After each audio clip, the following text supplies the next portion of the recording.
This is an old video from my Patreon. I still have Patreon, but I don't have paywalled content anymore. Few reasons for this. One, I'm a full-time fighter and I'm full-time coach.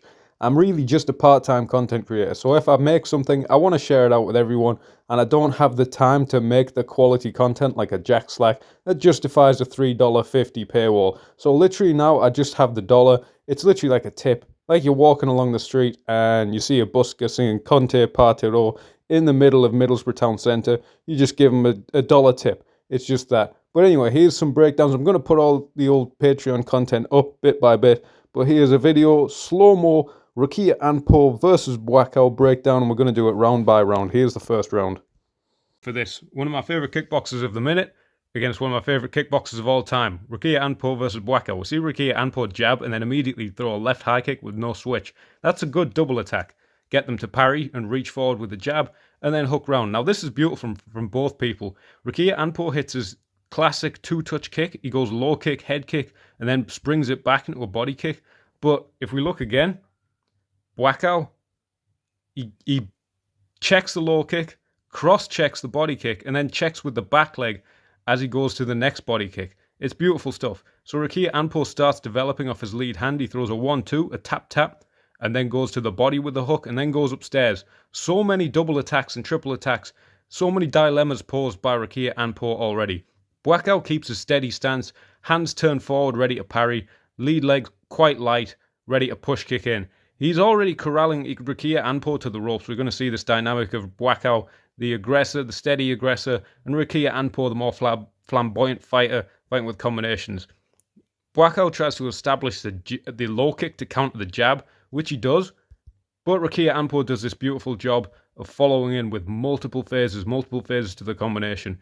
Hook to the head, body hook, and then comes upstairs with the knee. That's a very Kyokushin thing to do. Hit the body with a hook, and then use the knee to the head. It's kind of like a very souped up version of that Tyson body hook uppercut combination.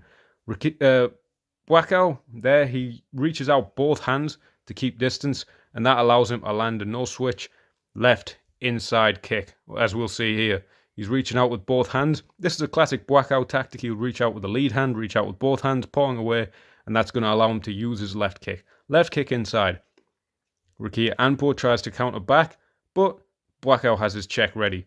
Buakaw, very steady pressure on the front foot. Buakaw Anpo working off his jab a lot more, so that we see this interplay between the jab and the low kick. Buakaw using the low kick, Anpo using the jab. They can kind of counter each other. There, Anpo goes body, head. And then on the frame, Buakaw uses his right hand to frame and then throws his left hook behind as Buakaw Anpo circles out. Anpo uses his teep. Buakaw has this classic counter where he'll catch with both hands and either sweep out or throw the left hook. There he went for the sweep, but Buakaw Anpo kept balance. Another inside kick with no switch. And we're seeing Buakaw cross-check again. Similar exchange, exactly the same. He throws this inside kick and just has that feeling that Anpo throws the same thing back. There's a lot of jabs from Buakaw Anpo. You can see it annoys Buakaw, so Buakaw uses his left kick. Left kick is slightly longer than the jab, and we see another combination by Anpo. He goes for this two-touch kick again. Closer, but Buakaw still blocks, and see how he counters the kick. Counters the kick on the trailing leg.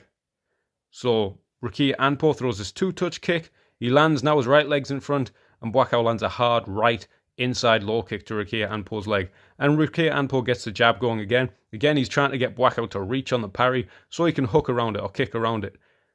There, Buakaw stood strong, blocked, and then returned with a kick. We also see a bit of good shot selection from Buakaw. He gets him circling out to his right, lands a low kick. Buakaw Anpo circles out to the right, so he hits him with a left body hook. Really good to hit someone with a body hook as they're circling out, because they can't lean or duck the head under the left hook to the head. Sometimes you try and cut someone off with a left hook to the head. They can duck under it. They can come inside it and clinch.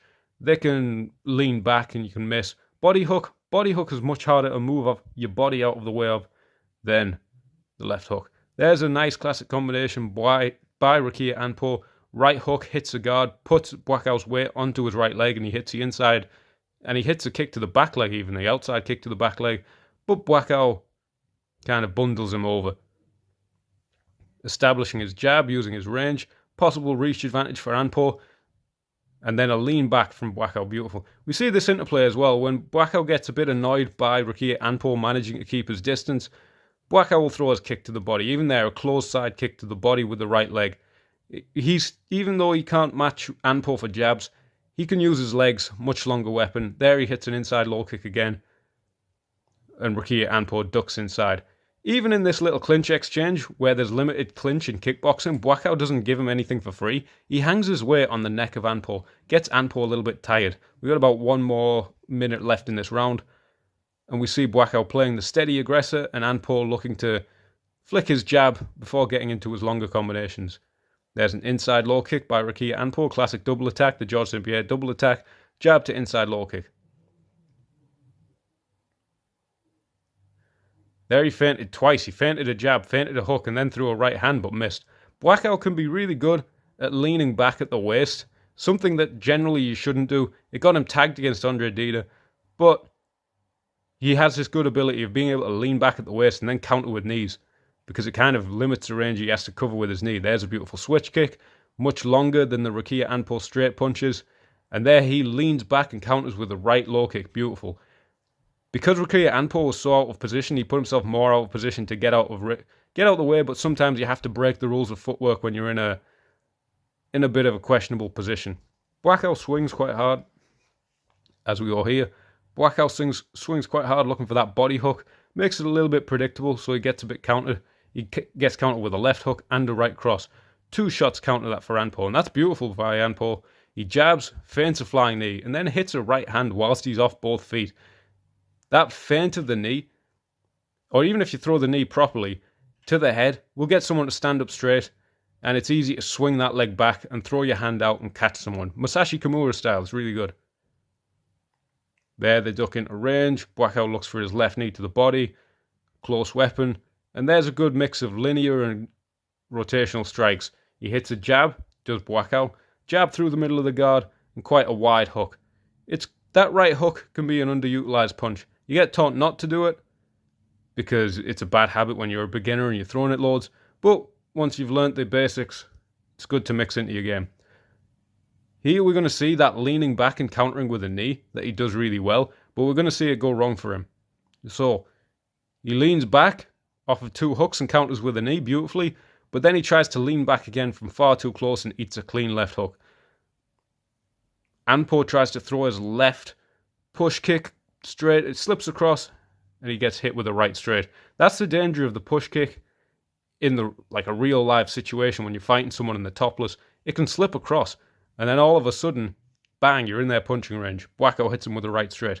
20 seconds left in the round. Buakaw still playing the role of the steady aggressor. Normally hands face slightly forward to parry. You notice he starts to drop his hands and turn them in when he's going to get more into his punching, like he does there. Again, using that body hook, that shifting body hook, as Anpo circles off the ropes to cut off the cage, to cut off the ring even. There's that low kick to counter the jab again. Whenever someone jabs, their weight's heavy on that leg, and you can hit them with the low kick. But Rikiya Anpo, he doesn't stop using his jab. He keeps using it. And there's a little bit of something.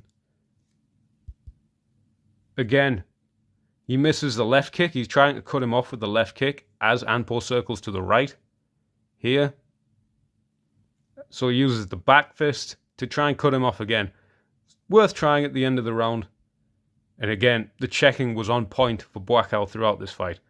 Beautiful first round. We'll get the second and third round analysed as and when.